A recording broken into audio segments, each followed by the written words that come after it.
guys, welcome here. If you're new here, my name's Bethany. I'm the girl behind Well Loved Knits. We're also joined by Arthur, the baby behind Well Loved Knits. He's behind the camera directing the shot and also trying to crawl. This isn't gonna be a knit and chat. I'm recently getting over some knitting disappointment. I was trying to be good. And revisit a unfinished object that I had languishing in my stash for about a year.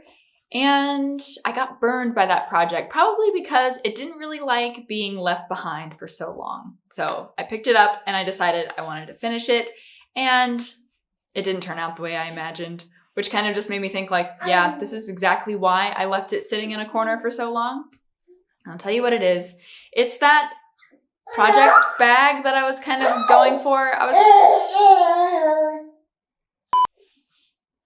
This is a very disappointing bag that I have created.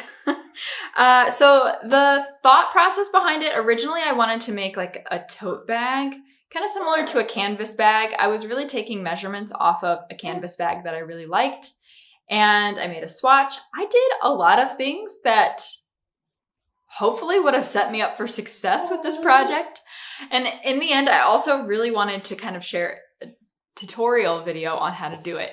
But then halfway through, I lost steam on the project. My hands actually started hurting, which is the main reason. But then also I just really wasn't that into it. I wanted to see the finished result, but I wasn't necessarily motivated to get myself there, if that makes sense. I wasn't really interested in working on it. I kind of just wanted to know, was it gonna work? Was it not gonna work? I wish I had a crystal ball because it didn't work. So I was good and I swatched, you know?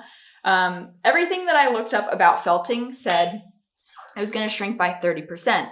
And that was pretty true, I wanna say, with this one. But again, time has just passed and I do not really remember my thought process when I started the project, when this was created. So anyway, womp. See, there's just too much gather right here. So that kind of just makes it a little less practical.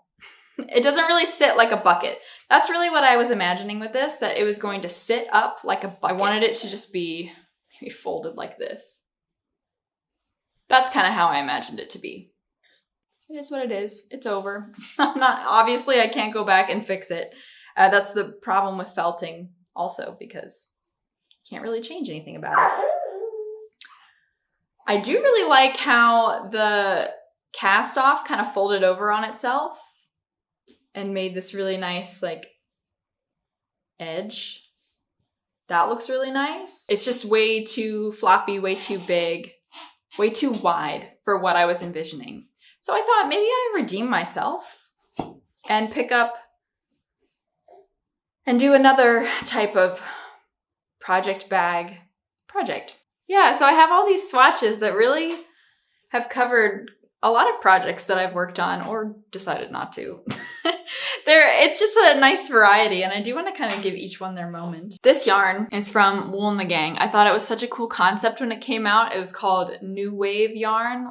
I think they might still have it. If not, I think it's probably one of their least popular yarns because it was very controversial. I thought it was really cool because they were upcycling plastic water bottles, but people really didn't like this yarn, I think, because it still shed microplastic in the washing machine. In the end, I actually hate this yarn because it's such a pain to work with. The needle always got caught on the outer fabric.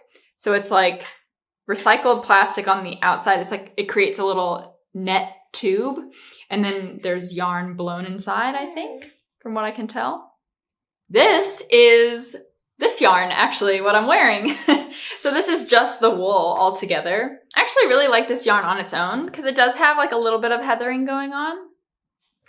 You can see there's a little bit of darker gray mixed in. This is half fisherman's rib, and this is some drops yarn that I actually used for that bag fail. I like this yarn a lot. I really just wanted to know what it was gonna look like as a fabric. I don't know if I would ever be brave enough to knit an entire sweater in this kind of yarn, but I only bought one skein because I was just curious about it.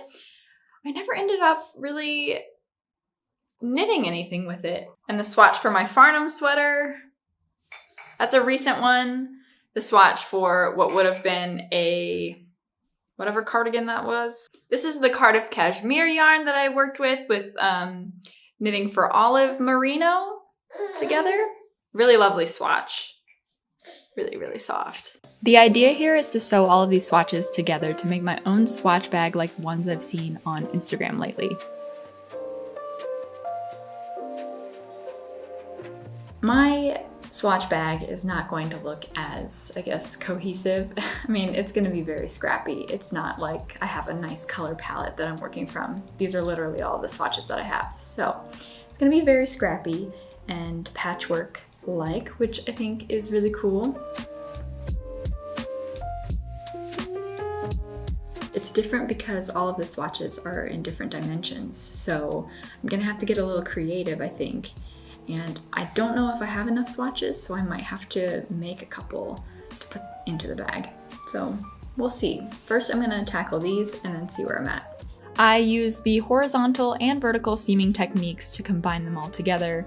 The swatches are in different orientations. Some are right side up and sideways, so I just did my best. At first, I laid them all out and planned how they could fit together, but then once I picked them back up, I started sewing and forgot the original layout, so I just started picking them at random.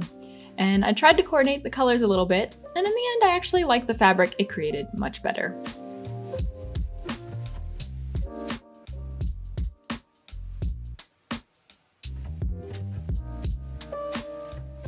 Next, I joined each side to create a tube.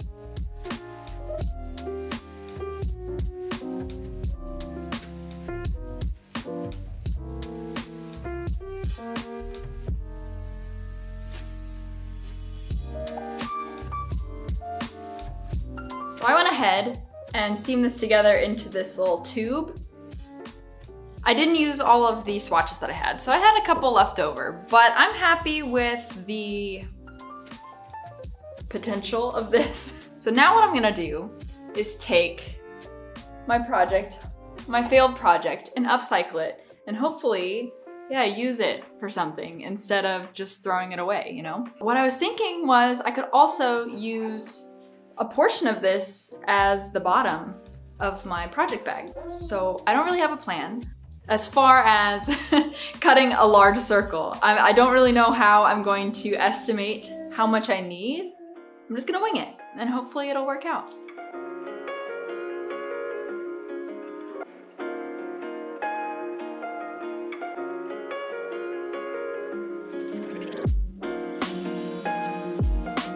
This is where things get messy.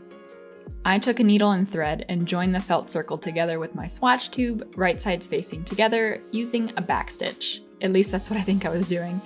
All I know is that I made it nice and secure, but it just doesn't look very pretty. That left me with a little bucket, and to finish the top edge, I picked up stitches to work 2x2 ribbing. I was just winging my pickup count because each swatch was knit with a different type of yarn, some on bigger needles, some on smaller needles.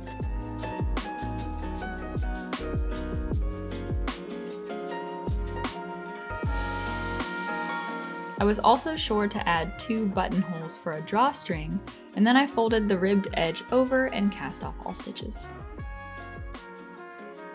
Finally, I took yarn from my stash to create the drawstring, and voila, the finished upcycled project.